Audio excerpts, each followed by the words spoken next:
অনেকগুলো ঘটনা ধন্যবাদ। ঘটছে বা ঘটানো হচ্ছে।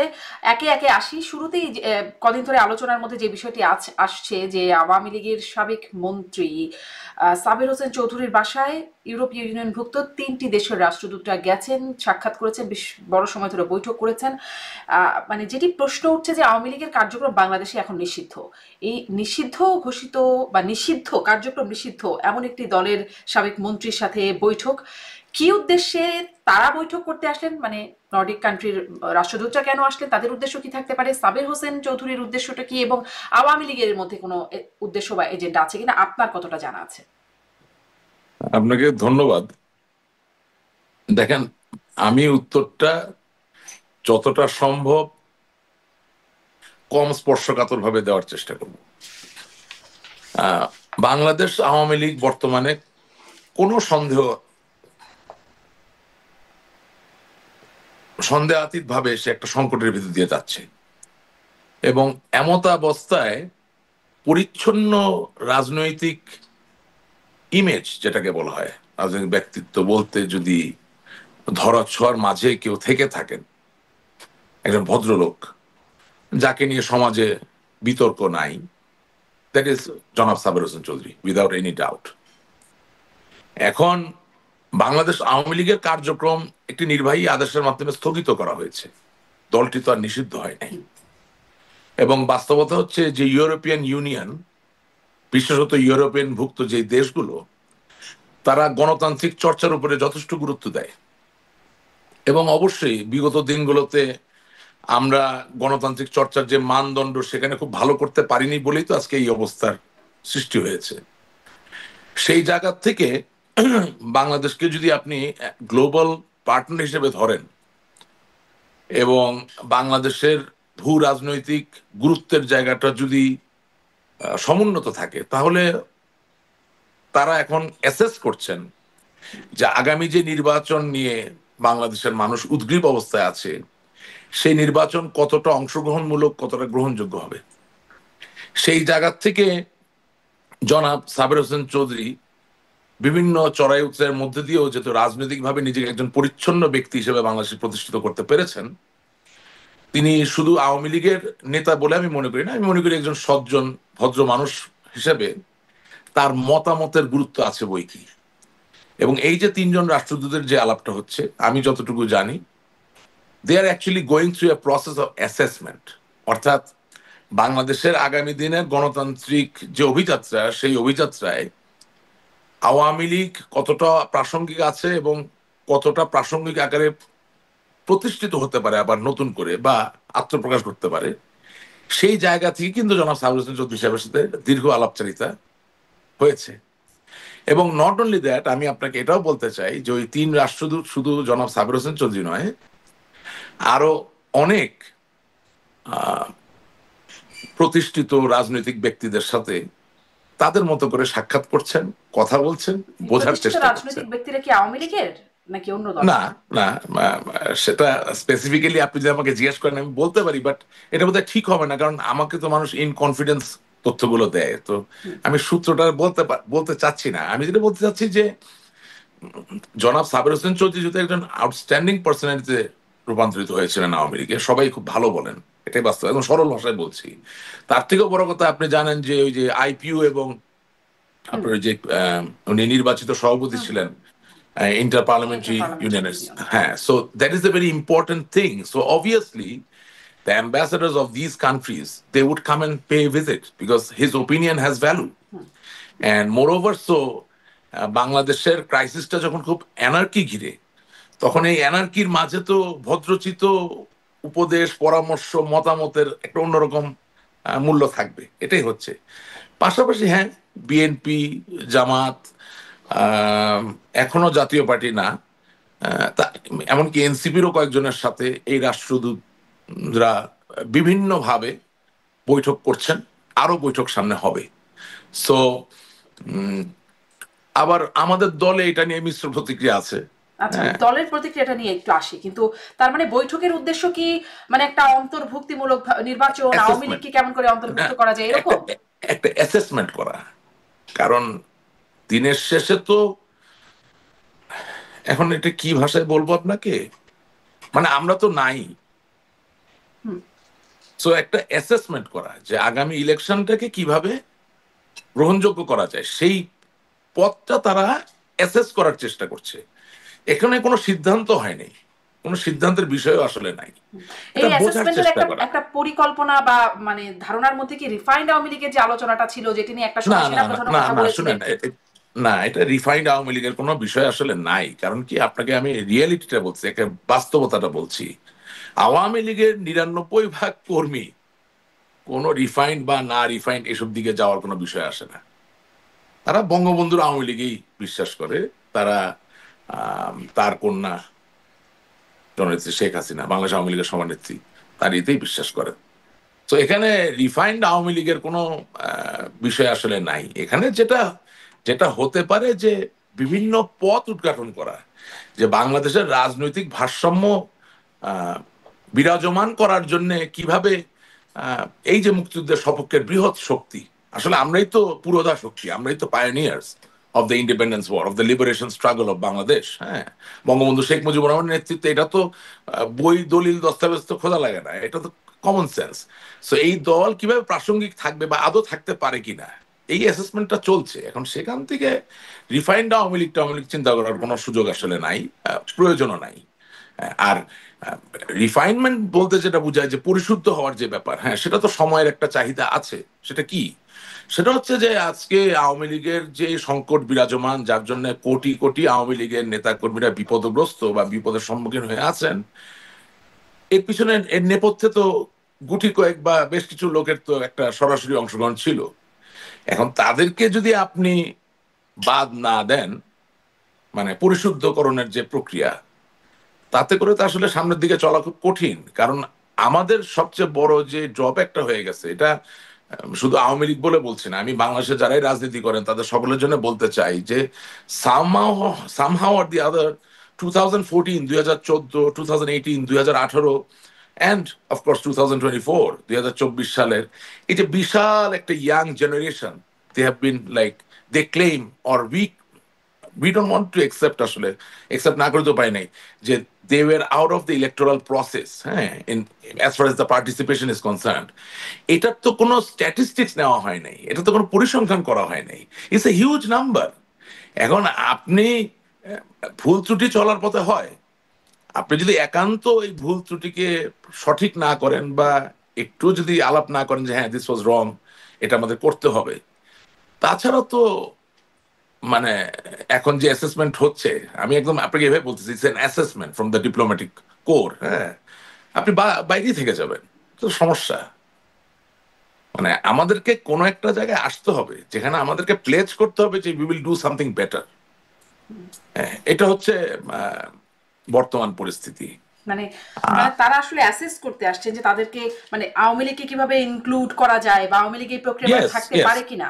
কারণ পৃথিবীর কোনো দেশই কোনো আনস্টেবল গভর্নমেন্ট আচ্ছা, চায় না। কিন্তু আপনি বলছিলেন যে এটা একটা অবভিয়াস যে তিনি মানে সাবির হোসেন চৌধুরীর যে অবস্থান, তিনি ইন্টার পার্লামেন্টারি ইউনিয়নের সভাপতি, নির্বাচিত সভাপতি, ইয়েস, সে এইসব তো নিজেকে মানে পরিচ্ছন্ন যে রেখেছে। সজ্জন ব্যক্তি, সেই জন্য দেখা, কিন্তু দেখা করতে সেরকম লুকোচুরি কেন? একটা দেখলাম এক গাড়িতে করে আসা, গণমাধ্যমের চোখ না, এড়ানোর একটা লুকোচুরি, অবস্থা। আচ্ছা, এটাকে লুকোচুরি কেন বলবেন? তারা তো VIPs of this country, right? They have certain protocol. এখন unofficially, it's not official visit in any way. কারণ আনঅফিসিয়াল ভিজিটে সাবর হোসেন চৌধুরী সাহেবের মানে ডিপ্লোম্যাটিক লেভেলে তো তার যাওয়া আসা সম্পর্ক সুদৃঢ়।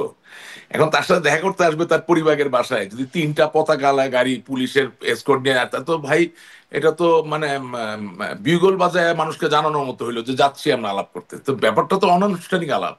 তো তিনজন, একদিক দিয়ে তিনজনকে কলিগ বলতে পারেন, যদি একই দেশের রাষ্ট্রদূত না, বাট তিনটাই ইউভুক্ত। So three colleagues if they travel in the same car, হ্যাঁ, আড়ম্বর, মানে অতি আড়ম্বরের জায়গা থেকে যদি একটু, এটাকে তো আপনি লুকাচুরি কিছু বলতে পারেন না। কারণ লুকাচুরি করবে কিভাবে? না, কিন্তু তার যে এটা এটা সিকিউরিটি এইভাবে ডিটেল করে আছে। আসলে মানে সাধারণ যে না প্রক্রিয়া শোনেন, যেভাবে দেখা করেন, শোনেন, দেখা সাক্ষাৎ তো তার, রাজনৈতিক নেতাদের সাথে হয়, হ্যাঁ হ্যাঁ, তাই না? তার এই যে প্রক্রিয়ায় সিকিউরিটি, হয় না। না না, এটা আন্তরিকতার জায়গা, এটা ইন্টেন্সিটি। আমরা আলাপ করব, বিস্তারিত আলাপ করব। আপনি অনেক অনেক সময় স্যুটটাই পরে খুব আড়ম্বর ভাবে আনুষ্ঠানিকতার মধ্যে দিয়ে আলাপ আলোচনা করতে পারেন। আবার অনানুষ্ঠানিক ভাবে অনেক আলাপে অনেক বেশি কিছু হতে পারে। So that's how they operate. এবং সবচেয়ে বড় কথা, তার যে সিকিউরিটি ডিটেইল, রাষ্ট্রদূতদের। এটা তো গোপন রাখার কোনো বিষয় নেই। They are not trying to do it, they are not spies, তারা তো গুপ্তচর না। আচ্ছা, মানে দে আর আওয়ামী জাস্ট লীগকে বিং আরেকটু ইনফর্মাল। আরেকটু জিজ্ঞাসা করি যে আওয়ামী লীগকে সামনের নির্বাচন বা নির্বাচনে অংশ নেয়ানোর জন্য বা অংশ যেন গ্রহণ করতে পারে সেজন্য আন্তর্জাতিক তৎপরতা আহ, এটা নো, আছে কিনা, আওয়ামী লীগের পক্ষ থেকেও আন্তর্জাতিক তৎপরতা আছে কিনা? আন্তর্জাতিক ক্ষেত্র থেকে আওয়ামী লীগের ইলেকশনে এখনো পার্টিসিপেট করার মতো কোনো সরাসরি কোনো চাপের আলামত আমার চোখে পড়ে নাই। Not at all. বরঞ্চ আপনার ইউরোপিয়ান ইউনিয়নের যিনি অ্যাম্বাসেডর, তিনি প্রশ্ন করলে এড়িয়ে যাচ্ছেন। যুক্তরাজ্যের যিনি রাষ্ট্রদূত, তাকে প্রশ্ন করলে তিনি এড়িয়ে যাচ্ছেন। মার্কিন যুক্তরাষ্ট্রের যিনি ভারপ্রাপ্ত আছেন, তার এই বিষয়ে কোনো সরাসরি কোনো মতামত নাই। হুম। সুতরাং আন্তর্জাতিক তৎপরতা যদি বলতে কিন্তু কিছু আবার একই বোঝান। সাথে যদি বলি জাতিসংঘের আবাসিক সমন্বয়ক গোয়েন লুইস তিনি সম্প্রতি বলছেন যে অংশগ্রহণ, সব দলের অংশগ্রহণ, নির্বাচন হতে হবে। No, হিউম্যান রাইটস ওয়াচ তারা বলছে যে নির্বাচন, এবং জাতিসংঘের সেই যে প্রতিবেদন যেখানে না, জুলাই আগস্ট নিয়ে। আপনাকে এখানে একটা জিনিস ফিল করতে হবে। Human rights watch is an institution which promotes human rights. আমরা যখন ডিপ্লোম্যাটিক আসপেক্টে কথা বলবো, তখন তো হিউম্যান আচ্ছা, রাইটস বাদ ইজ দিলাম, নট পার্ট অফ জাতিসংঘের দ্য কথা যদি ডিপ্লোম্যাটিক বলি, ডিটেল। জাতিসংঘের আবাসিক হ্যাঁ, প্রতিনিধির কথা বলি। হ্যাঁ, ঠিক আছে, সেটা তো জাতিসংঘের আবাসিক প্রতিনিধি অতটুকু বলাতে কি যায় আসে, এটা তাকে বলতে হবে, সে আর কি বলবে? এছাড়া কি অন্য কিছু বলা যাবে? এবং আমরা চেষ্টা করছি, চেষ্টা খুব এফেক্টিভ হচ্ছে কিনা সেটা আপনি এই অনুষ্ঠানে শুনতে চান আমার কাছ থেকে? হ্যাঁ, হ্যাঁ, হ্যাঁ, এফেক্টিভ হচ্ছে না তো। এফেক্টিভ হচ্ছে না because at the end of the day, আপনার অনুষ্ঠানে আমি এর আগেও বলেছি, এখনো বলছি, at the end of the day United states of America is a democratic country. Whether you support Trump or you don't support Trump, whether you support the Democrats or the Republicans, doesn't matter. They have gone through a transparent electoral process. So উনি নিজে যেখানে একটা স্বচ্ছ নির্বাচনী প্রক্রিয়ার মধ্যে নির্বাচিত রাষ্ট্রপতি, যতক্ষণ না আমি দায়িত্ববান মানুষের মতো এগিয়ে না আসছি, ততক্ষণ পর্যন্ত আমাকে কিভাবে তারা এন্ডোর্স করবেন? রাইট? আচ্ছা, আপনি লেটস সে জুলাই আগস্টে প্রচুর মানুষ হতাহত হয়েছেন, এটা তো কাঙ্ক্ষিত নয়। আহ, জুলাই আগস্টে বৈষম্য বিরোধী আন্দোলনের যিনি মারা যাচ্ছেন, তিনি মৃত্যুবরণ করলেও আমি এটা মেনে নিতে পারি না, এটা অন্যায়, প্রশ্নই আসে না, হতে পারে না। ঠিক একইভাবে আমার দলের কোনো লোক যখন আক্রান্ত হয়ে মৃত্যু হয়, সেটাও তো আমি মানতে পারি না, আমি প্রতিবাদ করি। কিন্তু আপনি যখন জাতিসংঘের কথা বলছেন বা অন্য কোনো দেশের কথা বলছেন, তারা তো বৈশ্বিক স্টেক হোল্ডার। তাদের সামনে এই ন্যারেটিভটা নিয়ে যখন আপনি যাচ্ছেন, আর তারা যখন দেখতেছে যে আসলে এই ন্যারেটিভটা তারা আবার তাদের দেশে খাওয়াতে পারে না, তখন আপনি সাপোর্টটা পাবেন কিভাবে? মানে আমাদের from the very first day আমি মনে করছি যে আমাদের ন্যারেটিভ সেট করাতে অনেক বড় ত্রুটি ছিল। এখনো সময় আছে, ত্রুটিটা ঠিক করা যায়।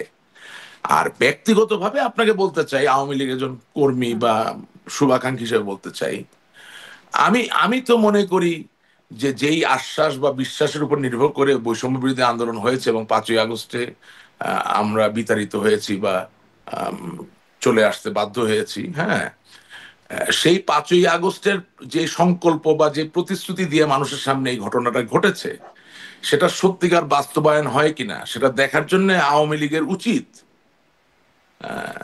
আমাদের বিরোধী পক্ষকে দেশ পরিচালনা এবং নিয়ন্ত্রণের একক স্টিয়ারিং হাতে তুলে দেওয়া। হ্যাঁ, উচিত।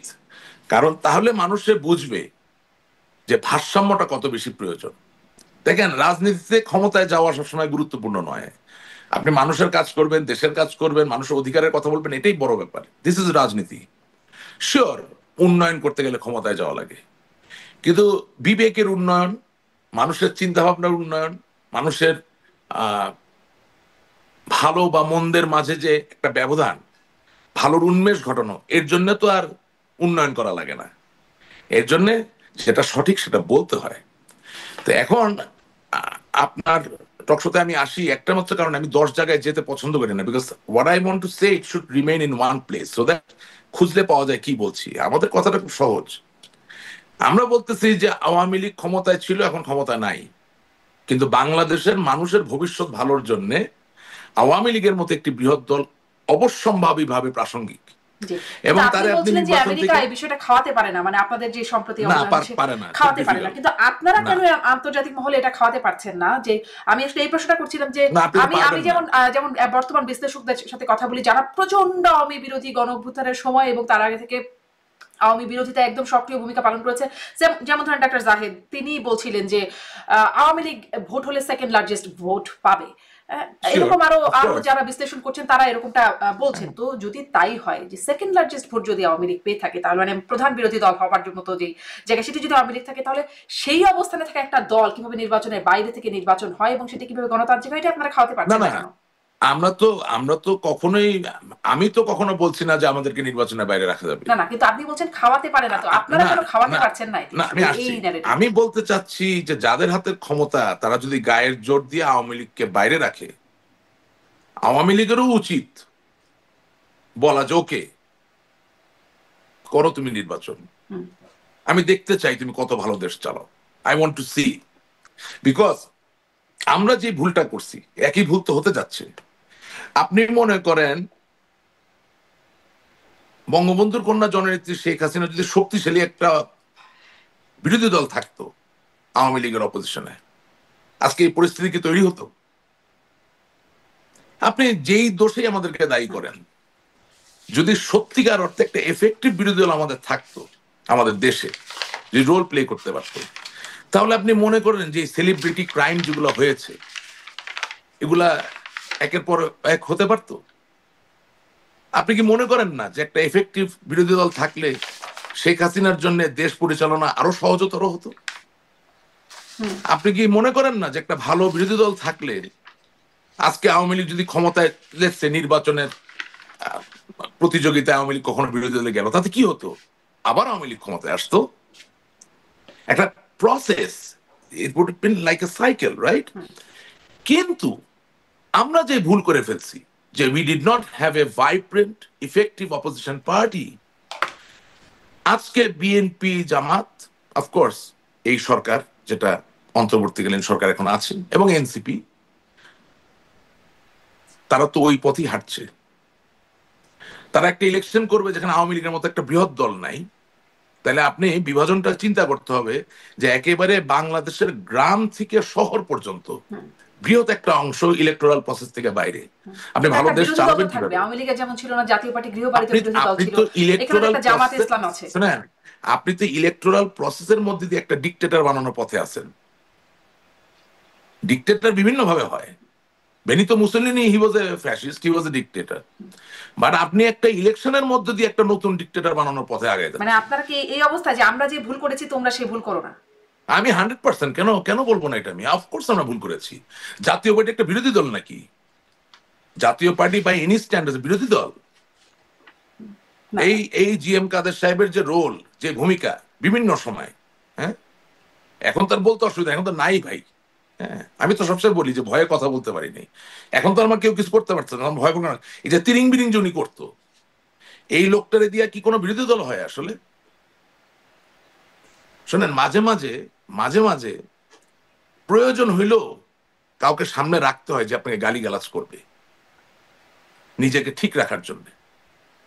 We did not do it. এবং একই পথে আমি আজকে দ্যাট্রিন কণ্ঠে বলছি, বিএনপি এবং জামাত যাচ্ছে। ইয়েস, আপনি বলতে পারেন যে বিএনপি জামাতের নির্বাচনে কেউ তো একজন সরকার গঠন করবে, কেউ একজন বিরোধী দলে যাবে। না, নট এট অল। মৌলিক জায়গায়, অনেক জায়গায় তারা এক আছে। আওয়ামী লীগের সব লোক তো খারাপ না।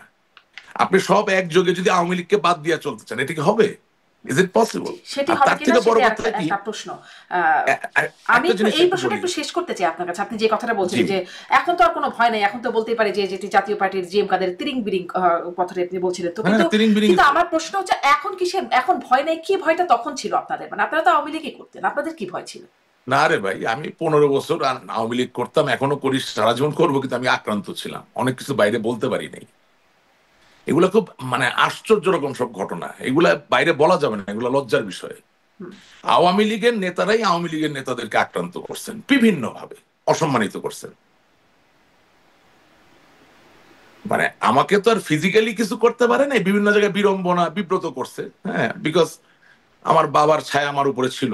তিনি আওয়ামী লীগের কোষাধ্যক্ষ, বহুবার এমপি, ওনার একটা জাতীয়ভাবে একটা ভাবমূর্তি আছে, চাইলে তো আর আমাকে ফেলে দেওয়া যায় না, পারিবারিক ভাবেও তো আমরা একটা শক্ত জায়গায় সবসময় ছিলাম, কিন্তু চেষ্টা কিন্তু খুব করছে।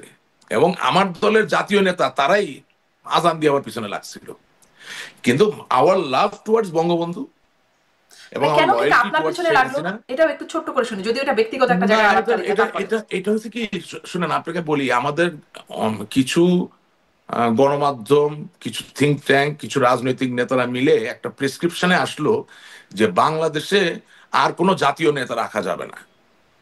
হ্যাঁ, এবং বাংলাদেশের নতুন করে কোনো নেতা তৈরি হতে দেওয়া যাবে না, বাংলাদেশে কোনো ভালো বক্তাকে বক্তব্য দিয়ে একটা আউটশাইন করবে এই জায়গায় যেতে দেওয়া যাবে না। This was the prescription, believe me. এবং এটার খপ্পরে আজকে আমরা পড়ে গেছি, কারণ আজকে যে সংকট, জননেত্রী শেখ হাসিনার তো নিরাপত্তাটা এক নাম্বার গুরুত্বের ব্যাপার। আজকে নিজের নিরাপত্তার জন্য উনি দিল্লিতে আছেন, কিন্তু ওনার জায়গায় যে একজন নেতৃত্ব নেবেন, আপনি একটা নেতার নাম বলেন না। আমরা নিজেরাই তো নেতা তৈরি করি নেই, ভাঙ্গা চোরা লোকজন সবগুলাকে আমরা বানাইছি নেতা। আপনি আপনি ক্যাবিনেটে দেখেন, একটা ক্যারিয়ার ওরিয়েন্টেড কোন লোক আছে?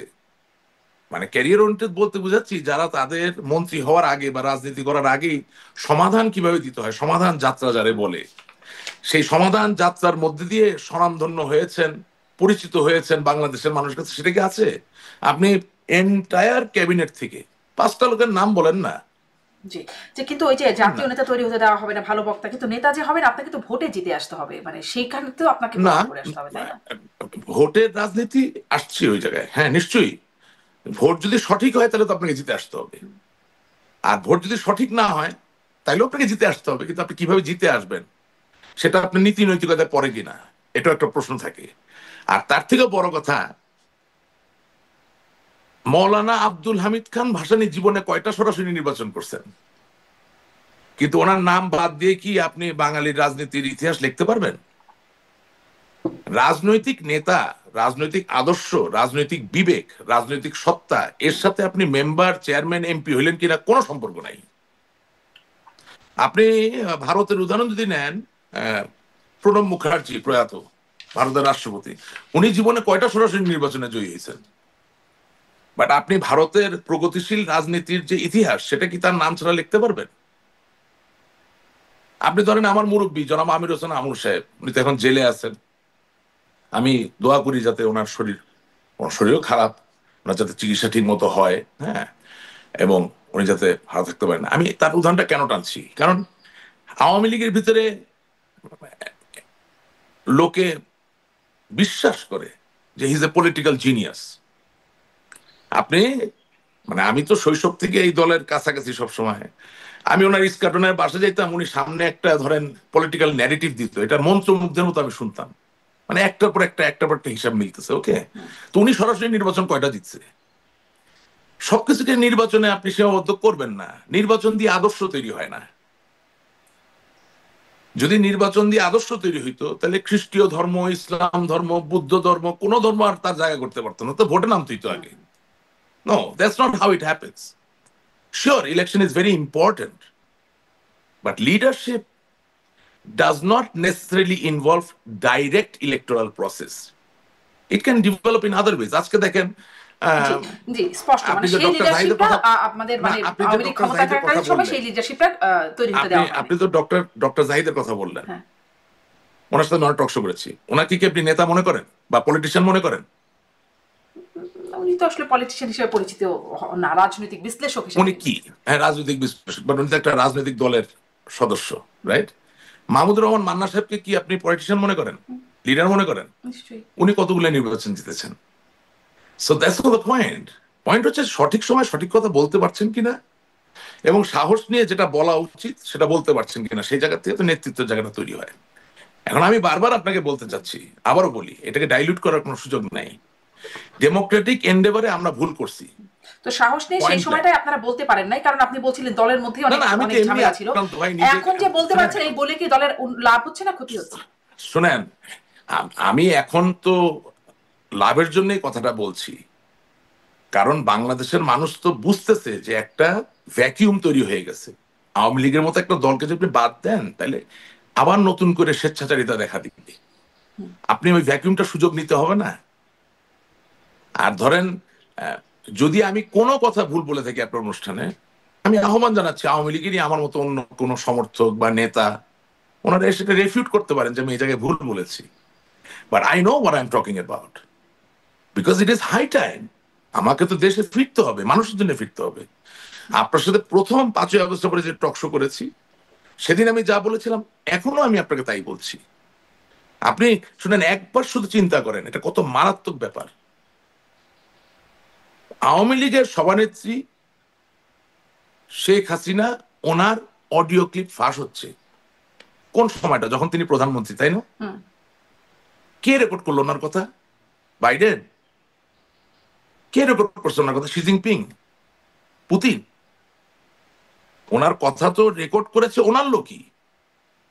কত বড় ধৃষ্টতা এবং কত বড় ব্যর্থতা আপনি চিন্তা করতে পারেন যে দেশের প্রধানমন্ত্রীর কথা রেকর্ড হচ্ছে। তাহলে আপনি যদি এখন বলেন যে না আমি ভুল করি নাই, এটা কি হলো? আজকে যত ইমপ্লিকেটিং অডিও বের হচ্ছে, আমি দেখি ওই যে বিটিভিতে লাইভ, এই যে আপনার যে বিচার কার্য তারা করার চেষ্টা করছে, হ্যাঁ, তো সেখানে অডিওগুলো যে চালায়, তো আপনি মনে করেন আন্তর্জাতিক অপরাধ ট্রাইব্যুনালের চিফ প্রসিকিউটর কি রেকর্ডিং করছিল নাকি তখন? তো তাইলে আপনাকে তো স্বীকার করে আসতে হবে যে হ্যাঁ আমি এখানে ভুল করছি, এখানে ভুল করছি, এটা আমার ঠিক করা দরকার, রাইট? আপনি আজকে দেখেন, আপনি আজকে দেখেন যে আম, এই যে সামরিক বাহিনীর ঊর্ধ্বতন কর্মকর্তা যাদের নামে আপনার গ্রেপ্তারি পরোয়ানা ইস্যু হয়েছে, আপনি কি সত্যি মনে করেন যেখানে প্রত্যেকে দায়ী? Not at all. অন্যের দায়ে নিজেরা ফেসে গেছেন। তাহলে কারা দায়ী? আমি ওখানে স্পেসিফিক্যালি একজনের নাম বলতে পারি, এটা আমি বলবো না এখন। আমি স্পেসিফিক্যালি তাকে চিনি, জানি, এবং তার সম্বন্ধে জানি যে বিভিন্ন রকম অপকর্মের সাথে জড়িত ছিল, কিন্তু সে কমান্ড স্ট্রাকচারের মাঝামাঝি থাকার কারণে তার উপরে ওই সময় যারা ছিল তারাও ফেসে যাচ্ছে। সামরিক বাহিনী কি বেছে বেছে খারাপ লোক নেয় নাকি? তারা তো একটা ওরিয়েন্টেশন, একটা রেজিমেন্টেশনের তিনি ভিত্তিতে কি আছে। তারা তো এই যে তালিকা তার মধ্যে তিনি আছেন যে জি, পজিশনে? তাদের ভিতরে আছে, এবং তিনি পলাতক। আচ্ছা, তিনিই পলাতক। হ্যাঁ, উনি মিড মিড লেভেল হায়ারার্কির ভিতরে ছিলেন। Is a utmost criminal. সে কিরকম ক্রিমিনাল মানে? কিরকম সামরিক ক্রিমিনাল বাহিনীর আসলে তো আওয়ামী লীগ সামরিক এই গুম বাহিনীর সংক্রান্ত বিষয়টা অস্বীকার করে রাশিদ রহমান। কিন্তু এই অপরাধ মানে যেই কারণে গ্রেপ্তারি পরোয়ানা হচ্ছে সেটি গুম সংক্রান্ত অপরাধের কারণে গ্রেপ্তারি পরোয়ানা। আপনি বলছেন যে আটমোস্ট ক্রিমিনাল, কিরকম ক্রিমিনাল? আপনারা কি তাহলে মানে এই গুমের দায়টা নিচ্ছেন হচ্ছিল, এটা কি আপনারা স্বীকার করেন? না, আপনারা কেন জিনিসটা হবে? আমি যেই লোকের কথা বলছি উনি করেছেন, ওনাকে ওনার দায় নিতে হবে, আপনারা হবে কেন? উনি ব্যক্তিগতভাবে তো করেন নাই নিশ্চয়ই। আমি কি কমান্ড স্ট্রাকচারে ছিলাম? না, উনি একা না, অবশ্যই ব্যক্তিগতভাবে কয়েকজন তো মিলেছেন। তাদের দায়টা তাদেরকে নিতে হবে, এবং সেখানে কানেকশনটা তৈরি হতে হবে যে কোথা থেকে নির্দেশগুলো এসেছে, এই তো। এবং আপনাকে এতটুকু বলতে পারি, এতটুকু বলতে চাই, যখন দীর্ঘদিন আপনি ক্ষমতায় থাকবেন তখন এমন সব শক্তিধর লোক তৈরি হয় যাকে একেবারে সর্বোচ্চ পর্যায় থেকে পারমিশন নেওয়া লাগে না।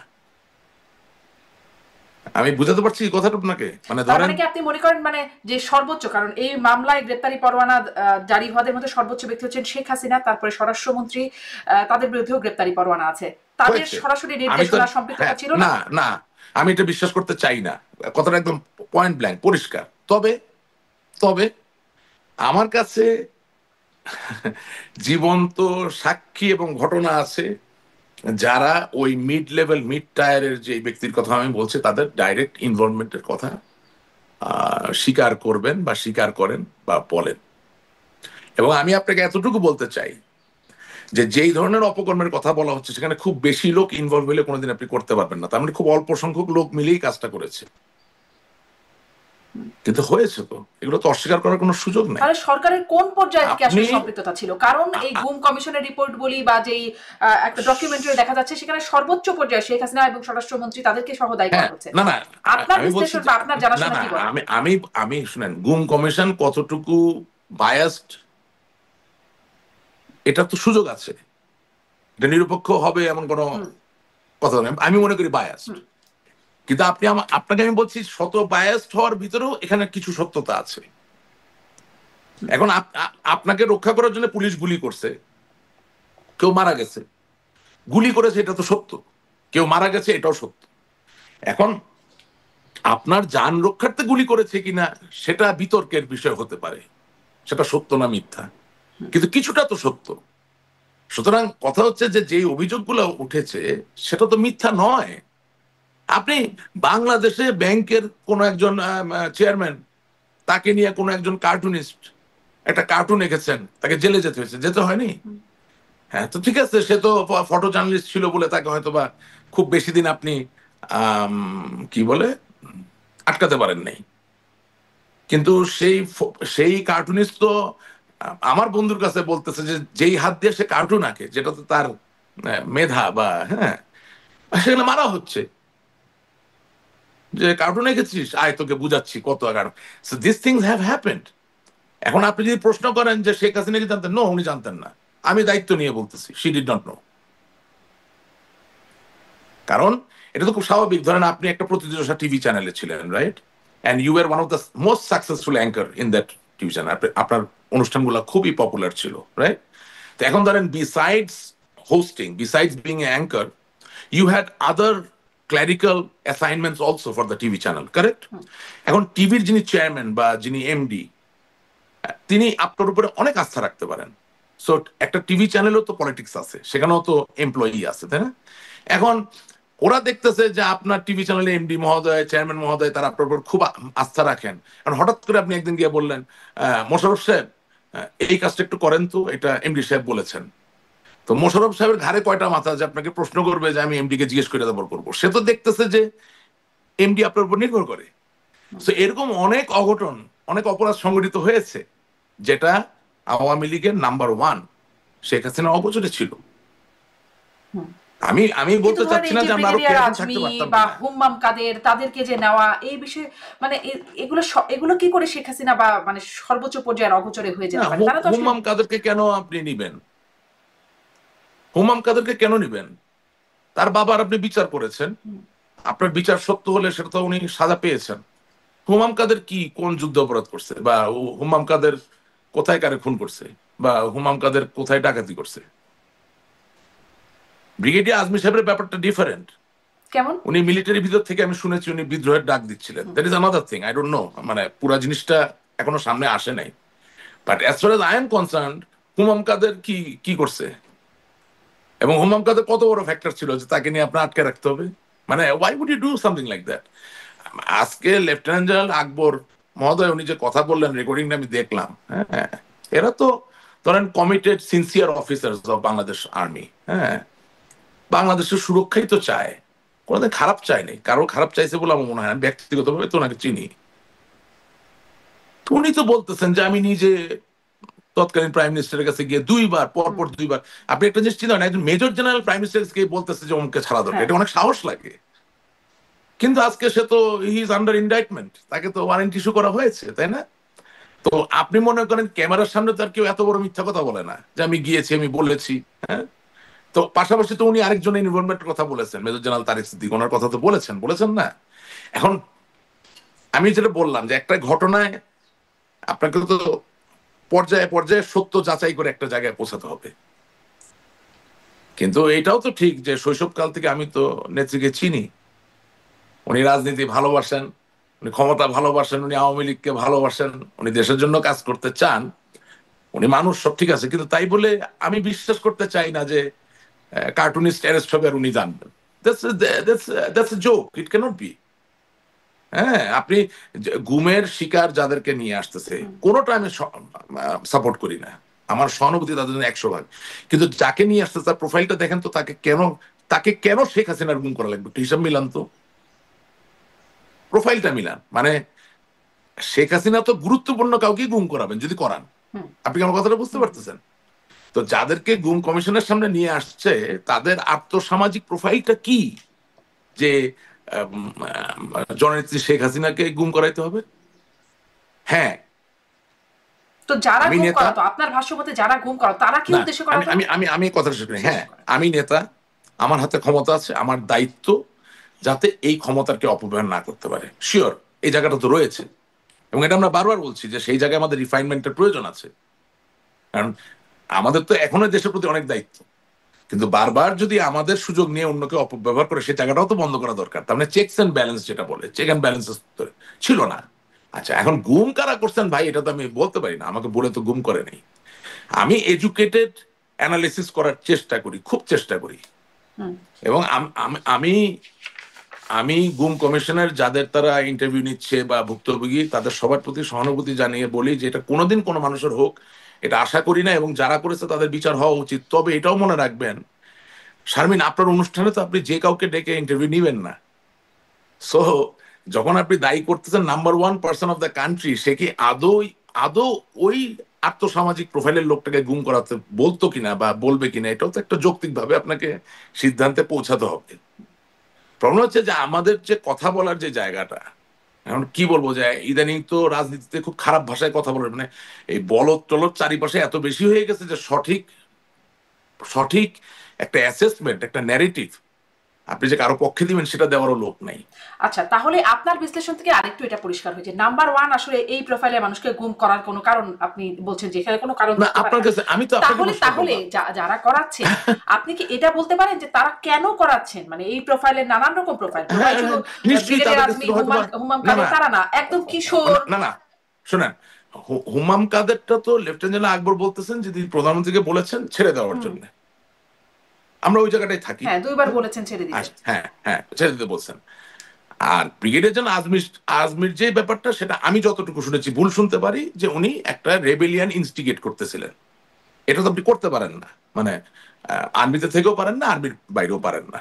হ্যাঁ, এখন বাংলাদেশ সেনাবাহিনী বা সামরিক বাহিনীর নিজের স্বার্থেই, আগামী দিনের স্বার্থেই আসলে ব্রিগেডিয়ার জেনারেল আজমি সাহেব ইনস্টিগেট করছিলেন কিনা একটা রেবেলিয়ান বা বিদ্রোহ, সেটা ওদেরকে তদন্ত করতে হবে তাদের স্বার্থেই। কিছু কিছু জিনিস আমি পারঙ্গম লোকদের উপর রাখতে চাই। হ্যাঁ, না, নিশ্চয়ই বিদ্রোহ করলে কিন্তু তারও একটা শাস্তি আছে, সেটার হ্যাঁ জন্য হ্যাঁ একটা হ্যাঁ হ্যাঁ আইনি হ্যাঁ শাস্তি আছে, সেনাবাহিনীর আইনেও শাস্তি আছে। তাকে গুম হ্যাঁ, করে কিন্তু রাখা এটা আবার কেমন কিন্তু মনে করছেন? কিন্তু আমি আপনাকে যেটা বলতে চাচ্ছি যে হ্যাঁ এক্স্যাক্টলি, না না না, আমি তো কোনোভাবে গুমকে সমর্থন করা যায় না, এটা বিচার হতে হবে। কিন্তু আমি আপনাকে যেটা বলতে চাচ্ছি যে ওই এক দুইটা নাম ছাড়া অন্য যে নামগুলো আপনি বলছেন, সেটা তো শেখ হাসিনা বাদ দিলাম, আপনার কাছেও গুরুত্বপূর্ণ না। গুম করবেন কেন? তাইলে যিনি গুম করতেছেন তার হয়তো বা কোনো স্বার্থ ছিল, সেটা তদন্ত করে দেখতে হবে।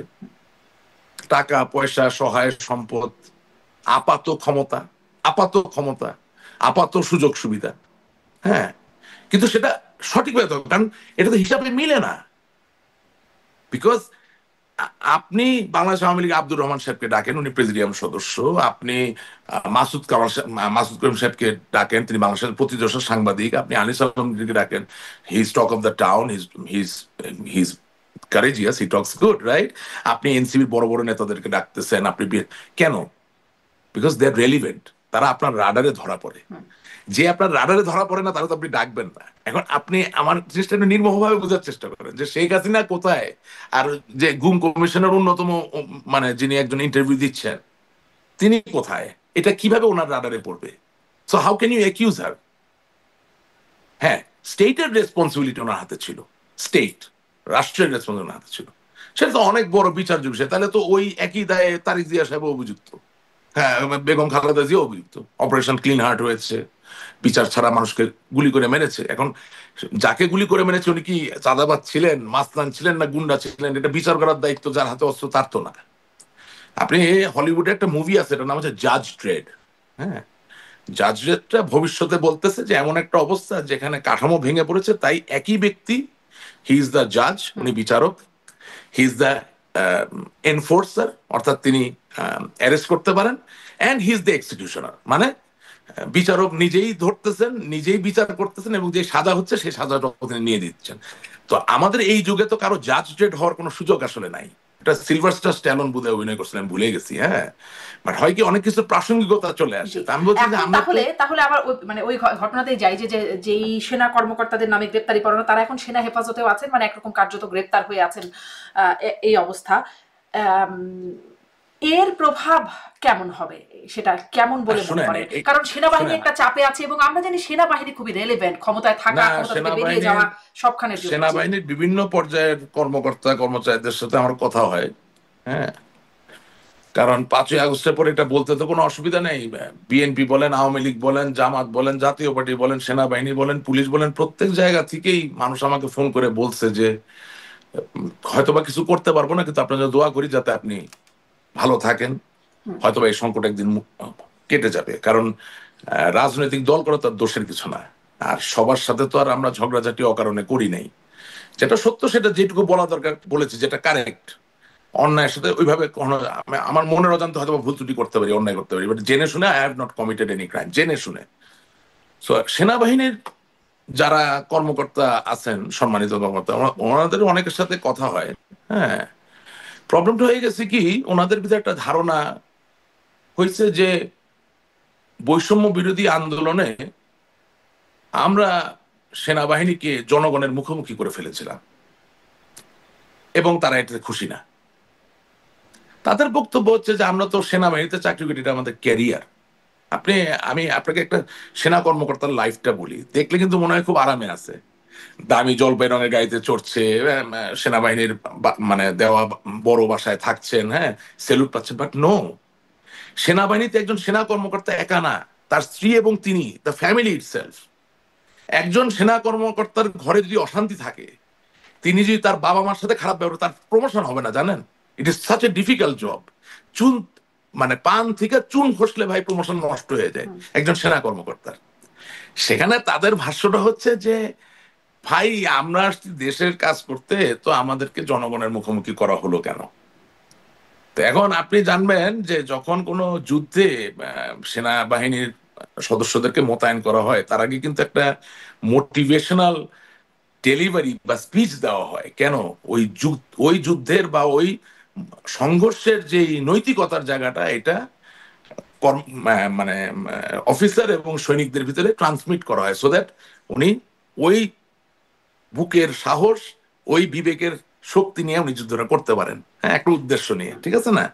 তো 1971 সালে স্বাধীনতা যুদ্ধে আপনি মনে করেন বাংলাদেশের সেনাবাহিনীর যারা অকুতোভয় বীর সেনানী ছিলেন, হ্যাঁ, এবং 30 লক্ষ শহীদ যারা হয়েছে, সবাই তো সম্মুখ, বা যারা করেছেন তাদেরকে তো একটা ন্যারেটিভ দেওয়া হয়েছিল যে আমার মাতৃভূমিকে আমি মুক্ত করব, আমার মা, আমার বোন তার সম্ভ্রম রক্ষা করার জন্য, আমার বাবা আমার ভাইয়ের হত্যার প্রতিশোধ নেওয়ার জন্য, একটা লাল সবুজের পতাকা, একটা নতুন স্বপ্নকে বাস্তবতায় রূপান্তরিত করার জন্য যুদ্ধ করেছিলেন। That is the motivational speech. এখন কথা হচ্ছে যে আপনি কমান্ড স্ট্রাকচারে আপনি বৈষম্য বিরোধী আন্দোলনে যে সেনাবাহিনী মোতায়েন করলেন, সেখানে কি আপনি মোটিভেট করতে পারছেন বা করা কি উচিত ছিল? এগুলো বিতর্কের বিষয়। কিন্তু তাদের কাছ থেকে আমি যেই মতামতটা পাই সেটা আপনাকে বললাম, দে ফিল বিট্রেড। তারা খুবই বিরক্ত এই বিষয়ে। এটা গেল এক। 2 নাম্বার হচ্ছে যে দেখেন, আমরা সবসময় বড় বড় অফিসারদের কথা বলি, but in the military or in the air force or in the navy for that matter, without your soldier, without your corporal, without your sergeant, you are nothing. Believe me, আপনি আপনার সৈনিক ছাড়া কিচ্ছু না, আপনি একটা বড় শূন্য। দের ইজ এ রেসপেক্ট, একটা প্রসেস আছে, বুঝলেন? তো এখন সেনাবাহিনীর যারা সৈনিক, তাদের সাইকোলজিটা তো আমরা বুঝতে পারি নাই। কারণ আপনি দেখেন বাংলাদেশের সেনাবাহিনীর কোন সৈনিকের কিন্তু দুর্নীতি করার কোনো সুযোগ নাই। তিনি সৈনিক, তিনি প্রশিক্ষণপ্রাপ্ত, তিনি সেনাবাহিনীর কাজ করছেন। তার জীবনের একটা খুব আকাঙ্ক্ষার জায়গা হচ্ছে যে তিনি জীবনে ন্যূনতম 1বার বা 2বার জাতিসংঘের মিশনে যাবেন। তিনি তার বেতনের 3 গুণ বা 4 গুণ ওই যে কয়টা দিন বাইরে থাকবেন আয় করবেন। সেটা দিয়ে তিনি যখন রিটায়ারমেন্টে যাবেন, তিনি তার আত্মসম্মানপূর্ণ, আত্মমর্যাদায় পূর্ণ একটি জীবনকে নিশ্চিত করবেন। কিছু ঘর বাড়ি, হয়তো ছোটখাটো ব্যবসা, কিছু জমি টমি, এটা তাদের জন্য খুব ইম্পর্টেন্ট একটা ফ্যাক্টর।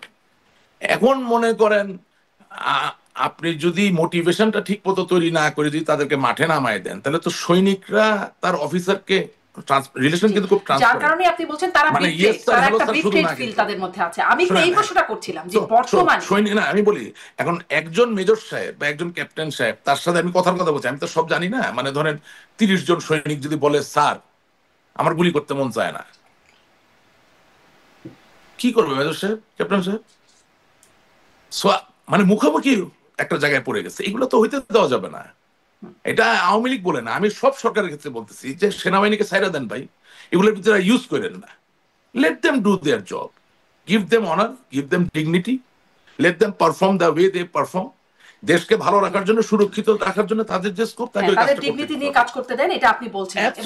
আমি আসলে এখানে আমি একটু প্রশ্ন করতে চাই, আমি বর্তমান সময়ের প্রশ্নটা করতে চাই যে সেনাপ্রধান ফেব্রুয়ারিতে একটা অনুষ্ঠানে বলেছিলেন, একটা আয়োজনে অ্যাড্রেস করেছিলেন তিনি, যে বর্তমানে RAB, BGB, DGFI, NSI panicked, বিভিন্ন দোষারোপ, গুম, খুন ইত্যাদি তদন্ত চলছে, অবশ্যই দোষীদের বিচারের আওতায় আনতে হবে, এমনভাবে কাজটা করতে হবে যেন এই অর্গানাইজেশনগুলো আন্ডারমাইন্ড না হয়। এই অর্গানাইজেশনগুলোকে আন্ডারমাইন্ড করে যদি মনে করেন আপনি শান্তি শৃঙ্খলা, মানে দেশের শান্তি শৃঙ্খলা বিরাজ করবে, আপনারা সবাই শান্তিতে থাকবেন, সেটা সম্ভব না। আমি আপনাদের পরিষ্কার করে বলে দিচ্ছি, আমি তাকে কোট করলাম, এটি তার বক্তব্য। মানে আপনারা শান্তিতে থাকতে পারবেন না, দেশের বর্তমান পরিস্থিতি থাকবে না, মানে এই যে একটা বার্তা, হুঁশিয়ারি। এখন যে প্রক্রিয়ায় তাদের বিচার চলছে, সেনাপ্রধান চাপে আছেন, এটা জানা যাচ্ছে, সেনাবাহিনীর মধ্যে একটা এই বিষয়টা নিয়ে অস্বস্তি বা অস্থিরতা কাজ করছে। এর ইম্প্যাক্টটা, প্রভাব কেমন হবে, আওয়ামী লীগ এটাকে কেমন ভাবে নিচ্ছে? এটা ভুল ধারণা, সেনাবাহিনীর ভিতরে কোনো অস্বস্তি নাই। আমি এই ধরনের গুজব বা এই ধরনের ইররেসপন্সিবল বিচার প্রক্রিয়া চলছে, তাতে কোনো অস্বস্তি নেই সেনাবাহিনীতে। আপনার অনুষ্ঠানের মাধ্যমে আমি এটা ক্যাটেগরিক্যালি এটা প্রতিবাদ জানাই। হ্যাঁ, না, নাই। এটার অনেকগুলো কারণ আছে। এটার কারণ হচ্ছে যে যাদের বিচার চলছে তাদের অনেকেই খুব জনপ্রিয় কমান্ডার বা জেনারেল ছিলেন, কিন্তু আপনাকে যদি একটা সময় ডাইরেক্ট কমান্ড থেকে সরিয়ে অন্য কোনো দায়িত্বে দেওয়া হয়, ওই আগের সেই জনপ্রিয়তার জায়গাটা ধরে রাখা সম্ভব না, কারণ এটা তো একটা ডাইনামিক সিচুয়েশন। নতুন সোলজার আসছে, পুরানো সোলজার যাচ্ছে, নতুন অফিসার আসছে, পুরানো অফিসার যাচ্ছে, right? So this people who have been indicted, আমি আবারও বলতেছি, তাদের ভিতরে অনেকেই আছেন নির্দোষ, আমি বিশ্বাস করি, আবার দোষী ব্যক্তিও আছেন, কিন্তু কমান্ড স্ট্রাকচারে জনপ্রিয়তার যে জায়গাটা, সেই জায়গায় তারা এখন নাই। সুতরাং আপনি যেটা বলতেছেন এটা মনে হয় না সঠিক। এবং অ্যাকচুয়ালি ক্যারিয়ার আপনি যেটা বললেন যে আপনি বিশ্বাস করেন অনেকে নির্দোষ আছেন, নির্দোষ ব্যক্তিরা যে এখন এই আইনের কারণে চাকরি হারাবেন, যে আইনের যে আমি এখানে কারো ওকালতি করবো না, আমি সহজ কথা বলতে চাই। কোন সৈনিক কোনোদিন অবসরপ্রাপ্ত হওয়ার পরে ব্র্যান্ডেড হইতে চায় না যে আওয়ামী লীগের সৈনিক আর বিএনপির সৈনিক। নিশ্চয়ই আপনি আমার উত্তরটা পাইছেন? কোন সেনা কর্মকর্তা মানে কর্নেল হিসাবে রিটায়ার করলেন, উনি চান না এবার ব্র্যান্ডেড হইতে যে উনি তো আওয়ামী লীগের কর্নেল বা উনি বিএনপির কর্নেল। সো সেই সম্ভাবনা তৈরি হয়ে গিয়েছিল বা হচ্ছে, সেটা থেকে এরা বেরিয়ে আসতে চায়। সেটাতে প্রতিক্রিয়া থাকতে পারে, আলাপ আলোচনা থাকতে পারে, কিন্তু কোনো অস্বস্তি নাই। কি অস্বস্তি? দুঃখিত হচ্ছেন যে ইয়েস, আমাদের আমাদের সিনিয়র কলিগ, তাদের নামে গ্রেপ্তারি পরোয়ানা, যেখানে আপনি একটা চিন্তা করেন যে জেনারেল হারুন, মেজর হারুন, যিনি মারা গেছেন, সেনাপ্রধান ছিলেন, বাংলাদেশের ইতিহাসে কোনোদিন কোন সাবেক সেনাপ্রধানের নামে গ্রেপ্তারি পরোয়ানা বা জামিন নিতে হয়েছে আপনি শুনেছেন কোনোদিন? না, জেলও ছিলেন। তো এটা কি আপনি মনে করেন না যে একজন সাধারণ সেনা কর্মকর্তার মনে কষ্ট দেয়? কষ্ট পাওয়া এক জিনিস, আর না মেনে নেওয়া আরেক জিনিস। তো কষ্ট তো পাচ্ছেন, স্বাভাবিক। একসাথে মার্চ পাস্ট করেছেন, একসাথে বিএমএ লং কোর্স হোক শর্ট কোর্স শেষ করেছেন, একসাথে সম্মান দিয়ে স্যার বলেছেন, সেলুট করেছেন, যারে আপনি দেবতার মতো সম্মান করছেন, এখন শুনতেছেন তার নামে গ্রেপ্তারি পরোয়ানা, সে নাকি জেলে যাবে। কষ্ট তো পাবে, বাট ইনস্টেবিলিটির যে ইঙ্গিত আমি মনে করি না এটা আছে। এবং আমি আওয়ামী লীগের একজন সমর্থক হিসেবে মনে করি তাহলে মানে কিন্তু এই নিয়ে কিন্তু কথা হয়েছে, এটা এখনকার কথা না যে ইনস্টেবিলিটি বা মানে অস্বস্তি যে ব্যাপারটা। কারণ সেনাপ্রধান কিছুদিন আগে আপনি খেয়াল করেছেন প্রধান বিচারপতির সাথে দেখা করেছেন, নজিরবিহীন ঘটনা, যেটি মানে তখনও আলোচনা হয়েছে যে এই বিচার কাজগুলো যেন আইসিটিতে না হয়, এজন্যই একটা দেখা সাক্ষাৎ, যদিও জানা যায়নি কি কারণে। না, এটা নজিরবিহীন ঘটনা না, ইউ আর রং। এটা নজিরবিহীন ঘটনা এই কারণে না যে হুসেইন মোহাম্মদ এরশাদ যখন বাংলাদেশ সামরিক বাহিনীর প্রধান হিসেবে যখন ক্ষমতা কুক্ষিগত করলেন, তখন তো প্রধান বিচারপতির সাথে তার দেখা সাক্ষাৎ হয়েছে। মেজর জেনারেল জিয়াউর রহমান যখন সেনাবাহিনী থেকে ক্ষমতা গ্রহণ করলেন বা নিয়ে নিলেন, না না, হ্যাঁ, না না, আমি এই জায়গায় আসছি, এটা না বলতে ভুল হয়ে যাবে। হ্যাঁ, পার্থক্য কি, ওনারা ক্ষমতা নিয়েছেন, নেওয়ার আগেই প্রধান বিচারপতির সাথে ইন্টিমেশন হয়েছে, কথাবার্তা হয়েছে, আর এখানে উনি ক্ষমতা নিচ্ছেন না, এটুকুই ডিফারেন্স। না না, বিশাল ডিফারেন্স না তো। এটার কারণটা হচ্ছে যে এই যে বর্তমান যে অন্তর্বর্তীকালীন সরকার, পুরাটার যে ভিত্তি, সেই ভিত্তি তো প্রধান বিচারপতির কাছ থেকে এসেছে। এখন বর্তমান আর পূর্ববর্তী এভাবে আলাদা করবেন না। মানে এই সরকারের যে লেজিটিমেসির যেটুকু, আমি লেজিটিমেট মনে করি না, কিন্তু যেটুকু, এবং সেনাবাহিনীর যেই ভূমিকা, তার পুরোটাই কিন্তু এসেছে প্রধান বিচারপতির জায়গা থেকে। সুতরাং দেখা হইলে এটা নজিরবিহীন নো, এটা তো এটাকে এক ধরনের রিভিশনও বলতে পারেন, এক ধরনের রিভিশনও বলতে পারেন, because there is a constitutional vacuum. আচ্ছা, যাক তাহলে বাংলাদেশের যিনি এইখানে কোন মহামান্য রকম রাষ্ট্রপতি, অস্বস্তি নাই, এটা আপনি বাংলাদেশের মনে যিনি করছেন। মহামান্য রাষ্ট্রপতি তিনি কোথায়? খবর নাই। হ্যাঁ, বাংলাদেশের সংসদের একটা স্পিকার ছিল, সংসদ ভেঙে গেছে, স্পিকার নাই। এগুলো তো কনস্টিটিউশনাল পদ, correct? So there is a constitutional vacuum. So constitutional vacuum যদি তৈরি হয়, তাহলে জানমান দেশ সার্বভৌমত্ব রক্ষার দায়িত্ব যাদের উপরে অর্পিত, তারা দেখা সাক্ষাৎ করবে, কথাবার্তা বলবে। এটা নজিরবিহীন কেন হবে? তাছাড়া আপনি সামনে আগাবেন কিভাবে? হাউ ডু ইউ রিজলভ জি, প্রবলেমস? জি, কিন্তু সামনে আগানোর জন্য আসলে কথাটা করেন আইন উপদেষ্টা তখন আবার বলছিলেন যে এরকম কিছু ঘটে নাই, আর ঘটলেও তিনি জানেন না। যাই হোক, আর সেটি আমি এখন আমি আলোচনার আমি তো বিষয়বস্তু না। আমি একটু আমি আমি একটু এই আলোচনায় আসি, তার মানে এখানে কোনো অস্বস্তি আপনি দেখছেন না। এই যে জনাব আলোচনা হচ্ছে, বাকরুজ্জামান, জনাব বাকরুজ্জামান তো অনানুষ্ঠানিকভাবে বেগম খালেদা জিয়ার সাথে ওনার স্ত্রী বুঝে দেখা মির্জা করেছিলেন ফখরুল ইসলাম আলমের খুলনাতে। সাথে এই সময় দেখা করেছেন, এরকম খবরও দেখা জানা করছেন, যাচ্ছে। হ্যাঁ। তা তাইলে প্রতিরক্ষা বিষয়ক যিনি উপদেষ্টা, যার হাতে প্রতিরক্ষা, উনি কি বলেছেন যে আমি জানতাম? সবকিছু সবকিছু আনুষ্ঠানিক ভাবে হবে এমন কোন জিনিসটাই তো এখন একটা স্ট্রাকচারের বাইরে এন্টায়ার সিচুয়েশনে। তা আপনিও বুঝতেছেন, আমিও বুঝতেছি। আমরা সব আমাদের বোদ্ধার রাজনীতিবিদরা শুধু সারাদিন ধরে সংবিধান সংবিধান সংবিধান। আরে ভাই, জনগণের উপর তো আর কোনো সংবিধান নাই। কিন্তু জনগণ চাইলে সেই আপনাকে আইনা জনগণের বসাই দিবে। জানার হ্যাঁ, বাইরে যখন হয়ে যাচ্ছে, তখনই না না আসলে আমি প্রশ্নগুলো বলছি, হচ্ছে। না আমি না একটু আমি মেইন বলছি পয়েন্টে যাই, রাশেক রহমান। আমি অনেকক্ষণ কথা বলছি, একটু মেইন আরো দুটো পয়েন্ট বাকি রয়ে গেছে। সেটি হচ্ছে এই বিষয়টি শোনা যাচ্ছে শেখ হাসিনা দ্রুতই ফিরবেন দিল্লিতে। একটা তার একটা ছোট্ট ভিডিও চিত্র দেখা যাচ্ছে যেখানে তিনি হাত নাড়ছেন কোনো একটি ভবন থেকে। জানি না আসলে সব ভিডিও, এখন অনেক না বার্তা ভিডিও অনেক কিছু হচ্ছে, না কিন্তু তিনি দ্রুতই দেশে ফিরবেন এই বার্তাটি আসছে, ছড়ানো হচ্ছে। আসলে কি দ্রুত ফেরার কোনো প্রক্রিয়া আছে জানেন? উনি তো দেশে ফিরতে চান, কিন্তু আমি তো তারিখ জানি না। যে গুজব ছড়ানো হচ্ছে সেটা কোনো ভিত্তি নেই। উনি তো দেশে ফিরতে চান, এ বিষয়ে কোনো সন্দেহ নাই। উনি ওনার দেশে ফিরবে না? তো ফিরতে চান, কিন্তু যে তারিখ, মানে বিভিন্ন রকম এআই জেনারেটেড ভিডিও আমরা দেখতেছি, এগুলো কোনো ভিত্তি নেই। তিনিও বলেছিলেন যে মানে যে দেশে যে পরিস্থিতি মনে রাখবা গেরিলা যুদ্ধের মাধ্যমে স্বাধীন হয়েছে, আর সেই হয় কি, সেদিকে যেতে মানে সেইটা মনে রাখতে বলছেন এবং সেভাবেই আগাতে বলছেন।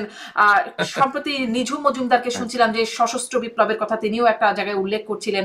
মানে আপনাদের কি মাথায় এরকম কোনো নির্দেশনা, মানে প্রক্রিয়া হয় কিছু কি, কি আছে? আচ্ছা, একটু একটা কথা বলে ওখানে যাচ্ছি। আসলে হয় কি, একজন ভিআইপি তিনি কি 4 মাস আগে ডেট দেয় যে আমি অমুক তারিখে যাচ্ছি? সো এটা নিয়ে আলাপ করার কিছুই নেই। মানে সোশ্যাল মিডিয়া আসলে হচ্ছে কি একটা মকারির জায়গা হয়ে গেছে। মানে এমন সব উল্টাপাল্টা সব আসে, এগুলো কোনো লজিক নাই। If you dig inside, dig deep enough, you'll see there's no logic, no rational behind it. এখন দেখেন নিজুম মজুমদার বা অন্যদের যাদের কথা, তারা তো দিনের শেষে আমাদের এই দলের শুভাকাঙ্ক্ষী, সমর্থক। তাদের চেষ্টাটাকে তো আমি অ্যাপ্রিসিয়েট করি, বাট কি বলবেন আর কি বলবেন না, একটু এটা তো একটা লিডারশিপ থেকে আসা দরকার। হ্যাঁ, গেরিলা যুদ্ধ কেন করবেন? আমি তো কিছু বুঝতেছি না। গেরিলা যুদ্ধ কেন করতে হবে? আপনি আন্দোলন করেন না কেন? আন্দোলন কি গেরিলা যুদ্ধের থেকে কম? হুম, কিসের গেরিলা যুদ্ধ? আপনি পারবেন বাংলাদেশে গেরিলা যুদ্ধ এখন করতে? এটা কি হবে? বৈশ্বিক বাস্তবতা কি তাই বলছে? It's not possible. আপনি তো শেখ ভারত হাসিনাই নিজের তো মনে করিয়ে প্রয়োজনেই তো, দিচ্ছেন, শুনেন, মনে রাখবা ভারত নিজের গেরিলা যুদ্ধের প্রয়োজনে, আমি মাধ্যমে আজকে স্বাধীন আপনাকে হয়েছি। বলতেছি, আমি আপনাকে বলছি, ভারত নিজের প্রয়োজনে বাংলাদেশে কোনোদিন কোনো গেরিলা যুদ্ধ হতে দিবে না।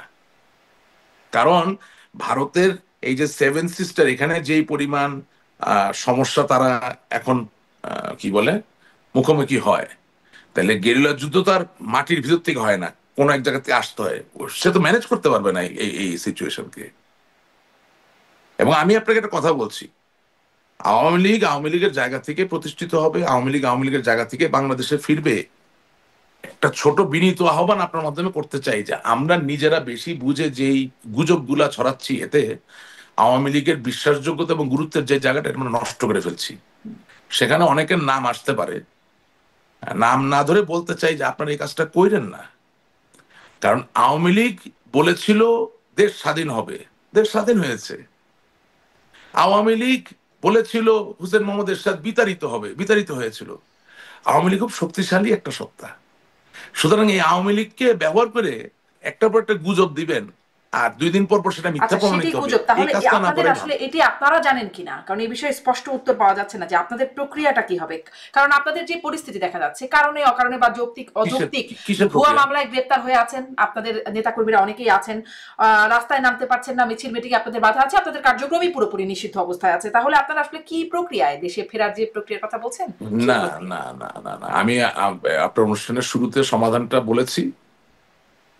এটার কোনো সহজ সমাধান নাই, এবং আমি আজকে চাইলাম কালকে চলে গেলাম, ব্যাপারটা এরকমও না। ব্যাপারটা একটু ব্যতিক্রম। আপনি চাইলে আমি একটা ব্যবস্থাপত্র আপনার অনুষ্ঠানের মাধ্যমে দিতে পারি। প্রথম কথা হচ্ছে, আমার পর্যবেক্ষণে আমি দেখতে পাচ্ছি যে আমাদের দলে নতুন প্রজন্মের ইনক্লুশন খুব বেশি প্রয়োজন।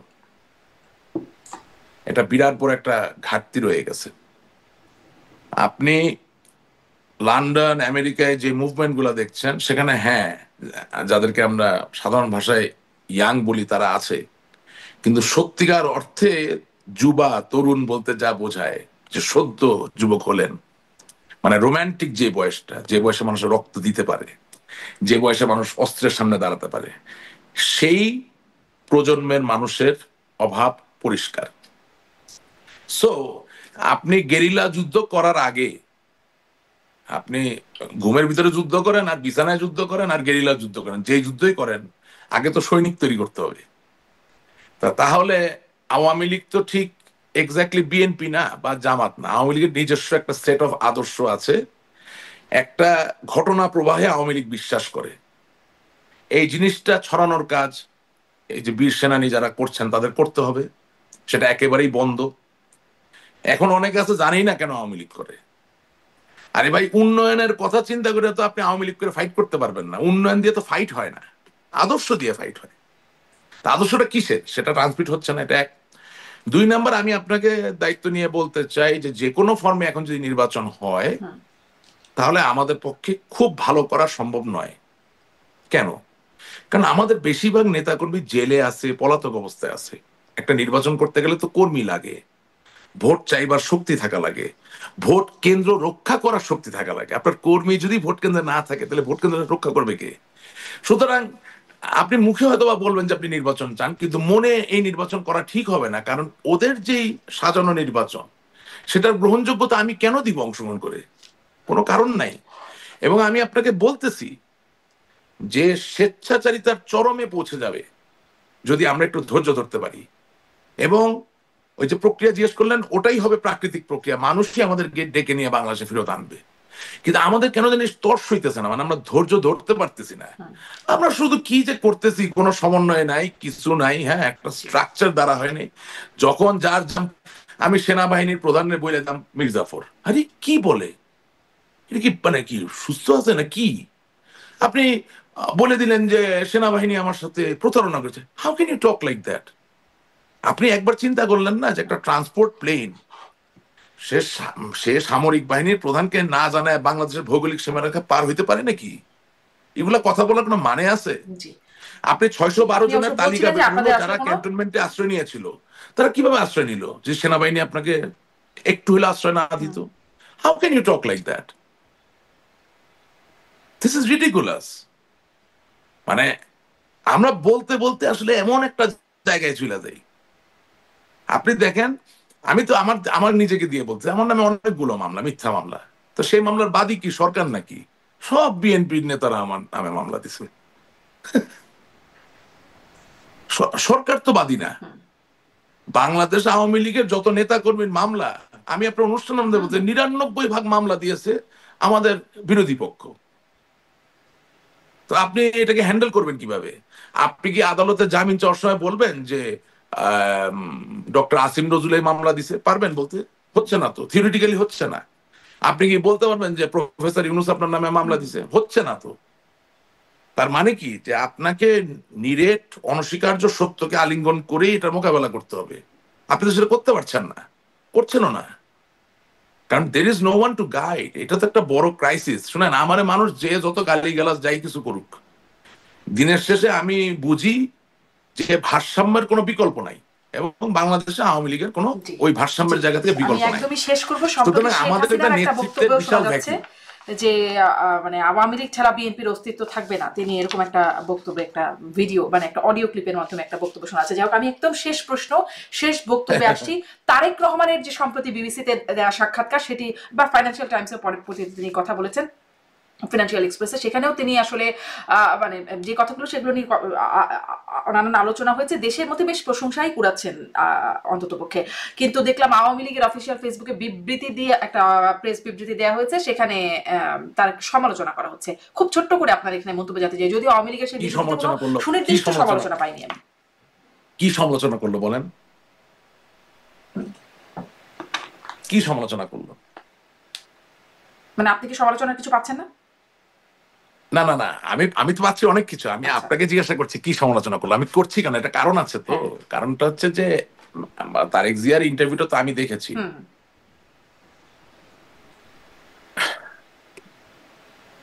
সে তার মার কথা বলেছেন, এটা তো স্বীকার করতে হবে। ট্রিটমেন্টটা কি ঠিক হয়েছিল, মানে ওনার সাথে ব্যবহারটা কি খুব সঠিক ছিল কিনা। শিওর ওনাকে অভিযুক্ত করা যায়, আমার নেত্রীর উপর 21শে আগস্ট গ্রেনেড হামলা হয়েছে। কিন্তু আমার প্রশ্ন হচ্ছে যে আমরা যখন উপরের দিকে থাকবো তখন কি আমরা একই রকম ব্যবহার করব নাকি অন্যের থেকে উত্তম ব্যবহার করব? এই প্রশ্নে যদি আপনি আসেন, দেখেন আমাদের এখানে রাজনৈতিক একটা লস হয়েছে। আমি আপনাকে বলি কিভাবে।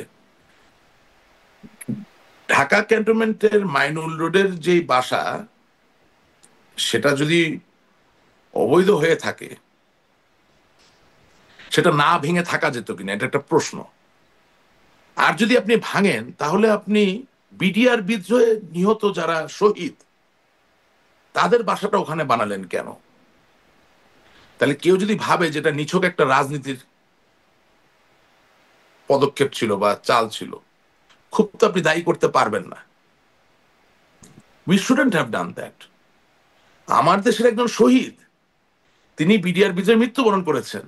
তার পরিবারকে আমি পুনর্বাসিত করার জন্য 55,598 বর্গ মাইলের এই দেশে আর কোনো কি জায়গা খুঁজে পেলাম না? আমাকে কি মানে ওখানেই করতে হবে এটা? আমাদের অনেকগুলো পদক্ষেপ হ্যাজ বিকাম উইপেনাইজড। উইপেনাইজড এর বাংলা আমি জানি না, মানে আপনার চিন্তা কি ছিল আমি তো জানি না, বাট মানুষ এখন প্রশ্ন তুলতে পারে এই তো উনি তো কি খারাপ কি এখন, মানে আপনি যদি একদম সাধারণ জায়গা থেকে চিন্তা করেন, ধরেন আমি যে বাড়িতে বড় হয়েছি, বাসাটা বৈধ না অবৈধ সেটা তো আমি বিচার করবো না, আমি চিন্তা করবো আমার শৈশবের স্মৃতি। তো ওই জায়গায় আমার শৈশবের স্মৃতিকে জেল দেওয়ার তো কোনো সুযোগ নাই, ফাঁসি দেওয়ার তো কোনো সুযোগ নাই। এটা তো একেবারেই নিষ্পাপ জায়গা, তাই না? আমি বড় হয়েছি, আমি পড়ালেখা করেছি, আমার বাবা এখানে ছিল। এখন এইটা কি বৈধ না অবৈধ সেটা তো অন্য হিসাব, কিন্তু আমাকেও তো মাঝে মাঝে বিচারের থেকেও ঊর্ধ্বে উঠতে হয়। আমরা সেটা উঠতে পারি নাই। আমরা যে সিদ্ধান্ত নিচ্ছি এটা সঠিক হয়নি। আওয়ামী লীগের অনেক আমার আমার মানে আমার ধরেন একজন কাজিন আছে, আওয়ামী লীগের এমপি ছিল। এইবার নিজেরা খেলি এই নির্বাচনে সে হেরে গেছে আমার মতোই। হ্যাঁ, খুব ডেডিকেটেড ছাত্রলীগের নেতা ছিল, আওয়ামী লীগের ছিল। সে আমার কাজিন, আমার কত ভাই, সেও এমপি ছিল। হ্যাঁ, তো ওই যে বললাম যে নিজেরা খেলি এই খেলায় উনি হেরে গেছেন। হ্যাঁ, তো সে মনে করে যে আমার এই মতামত সঠিক নয়। এরকম অনেকে আছে মনে করে। কিন্তু আপনি একবার চিন্তা করেন যে আপনি একটা বাসায় শৈশব থেকে বড় হয়েছেন, আপনার বাবা আপনাকে যে টাইটেল দিয়েছে সেটা ভুল না ঠিক, সেটা তো আপনার কাছে বিচার্য হবে না। আপনার সামনে যদি বাড়ি ভেঙে দেয়, এটা নিয়ে তো আপনি দুঃখ প্রকাশ করতে পারেন এবং এটা মানুষের মনে ঢুকে যাচ্ছে, তো সেই জায়গাতে এটা আছে। কিন্তু আবার আপনাকে এটাও বলি যে আমাদের কত বড় ব্যর্থতা। আজকে তো বলতে অসুবিধা নেই, এখন আপনার অনুষ্ঠানে বলি, বাংলাদেশের জেলা পর্যায় থেকে যে সরকারি কৌশলী যারা ছিল, public prosecutor PP, up to attorney general, আরে ওদের কারণে তো আজকে আমাদের এই অবস্থা। ওদের কারণে তো আজকে আমাদের এই অবস্থা। আপনি মামলা নিচ্ছেন, চার্জ গঠন হচ্ছে, আপনি বিচার শেষ করেন না। আরে জি জি, এই প্রসঙ্গে আপনি আগেও একদিন বলেছিলেন যে কিভাবে আসলে জি এটা চলে আসে, প্রাসঙ্গিকভাবে চলে আসে। আপনি যখন এই প্রশ্ন করতেন সংক্ষুব্ধ প্রাসঙ্গিকভাবে হবার চলে মতোই আসে। বিষয়, কিন্তু আমি আসলে এই প্রশ্নটা করছিলাম যে তারেক রহমানের বক্তব্যের বা তার যে সাক্ষাৎকারের সমালোচনা করা হচ্ছে আওয়ামী লীগের অফিসিয়াল ফেসবুক পোস্টে, আমি এখন সেটা খুলে নিয়েও বসে আছি। আমি বলছিলাম কোনো সুনির্দিষ্টভাবে তার যে বক্তব্যকে অভিযুক্ত করা হচ্ছে এমনটা না, একটা মোটা দাগে সমালোচনা করা হয়েছে। ওনার আপনি কি বক্তব্য সমালোচনা শুনে যেটা করবার মতো কিছু বুঝলাম, দেখেন নাকি প্রশংসা করবার মতো দেখেন? না ওনার বক্তব্য শুনে যেটা আমি বুঝলাম, আমার অন্তরের উপলব্ধি হচ্ছে যে মাইর খাওয়া এখনো আমাদের বাকি আছে। আমি একদম আপনাকে খুব স্ট্রেট ফরওয়ার্ড ভাবে কথা বলে দিলাম। ওনার বক্তব্য শুনে আমি যা অনুধাবন করলাম সেটা হচ্ছে আমাদের মাইর খাওয়া এখনো বাকি আছে। অনানুষ্ঠানিকভাবে সুবিধাজনক অবস্থায় থেকেই, যেখানে বাংলাদেশের আওয়ামী লীগের নেতা কর্মীদের বিরুদ্ধে হাজার হাজার লক্ষ লক্ষ মামলা এবং সেগুলোর বাদী তারেক রহমান সাহেবের দলের নেতা কর্মীরাই, সেখানে আনুষ্ঠানিকভাবে যদি তারা ক্ষমতায় আসে কি করবে মনে করতেছেন? সুতরাং মায়ের খাওয়া এখনো বাকি আছে। যারা ওই বিভিন্ন ইউরোপিয়ান দেশ থেকে বসে স্বপ্ন দেখে যে আমরা রাজনৈতিক একটা আতাত করে ফেলবো, একটা আন্ডারস্ট্যান্ডিং হবে, স্বপ্ন দেখা বন্ধ করে দেন। জি, আমি আপনাকে আজকের মতো জনগণকে নিয়ে এখানে না আজকের একটু মধ্যে আপা এখানে আপা এটা এই একটু শেষ করতে কনক্লুশনে দেন আপা। থামি যে আপনাদের আপা মাইর খাওয়া এখনো বাকি আপা আছে। আপা একটা একটা কথা শেষ করুন। আচ্ছা, এক লাইন। আমাদেরকে জনগণকে সাথে নিয়েই আন্দোলন গড়ে তুলেই আমাদের জায়গা তৈরি করতে হবে। Very simple. জি, মানে মাইর খাওয়া এখনো বাকি আছে, আর মাইর খাইতে গেলে তখন ওই জনগণকে সাথে নিয়ে আন্দোলনই আপনাদের উপায়, সেটি আপনি বলছেন। দেখা যাক সামনে আপনারা কত আন্দোলন করতে, না মানে সেই সেটা আন্দোলন আমি যে বলছি কতটা না। শক্তভাবে করতে পারেন সেটি নিশ্চয়ই আমি আমরা আমি দেখবো। সেটা বলছি না। আমি বলছি যে রাজনৈতিক সমীকরণটা সব সমীকরণ সঠিক হয় তা তো না। এখন যাদের হাতে কলম আছে, যাদের হাতে রাজনৈতিক ওই পজিশনটা মানে জায়গাটা আছে, তাদের সমীকরণটা ভুল। কারণ আসলে প্রপার রাজনীতি করা লোকের সংখ্যা তো আমরা জেনে শুনে সচেতন ভাবে আমাদের দল থেকে কমিয়ে ফেলেছি। দেয়ার নট দেয়ার। তাদের তো কোনো ইনপুট দেওয়ার কোনো সুযোগ আমরা রাখি নাই, যার জন্য আমরা অনেক কিছু ভাবতেছি। বললাম না, বিছানায় শুয়ে শুয়ে গেরিলা যুদ্ধ করতেছি, চেয়ারে বসে গেরিলা যুদ্ধ করতেছি, কি কিভাবে কিসের। মানে অনেক এটা তো এটা সংকীর্ণ হয় না। অবস্থা। এবং আশিক রহমান, এবং আরেকটা আপনার জিনিস, ওই যে পর্যবেক্ষণ, আপনার বিশ্লেষণের জন্য নির্বাচন ধন্যবাদ। নির্বাচন প্রসঙ্গে একটা কথা শুধু শেষে বলে জি, দিই। একদম এটাও শেষ মনে লাইন। রাখতে হবে যে বাংলাদেশের স্থানীয় সরকার পর্যায়ে যেহেতু প্রচুর পরিমাণে নৌকা মার্কার চেয়ারম্যানরা নির্বাচিত হয়েছিলেন, মনে রাখবেন যে আগামী নির্বাচনে তাদের কৃতকর্মের ফলাফলও কিন্তু আমাদেরকে বহন করতে হবে। সুতরাং এটা কি আমাদের পজিটিভ হবে নাকি নেগেটিভ হবে, এটাও হিসাব করেই নির্বাচনের দাবিতে অগ্রসর হওয়া উচিত। অনেক ধন্যবাদ আশিক রহমান যুক্ত হবার জন্য। ধন্যবাদ দর্শক এতক্ষণ সাথে থাকবার জন্য। আজকের মতো শেষ করছি আমার আয়োজন। আপনাকে ধন্যবাদ।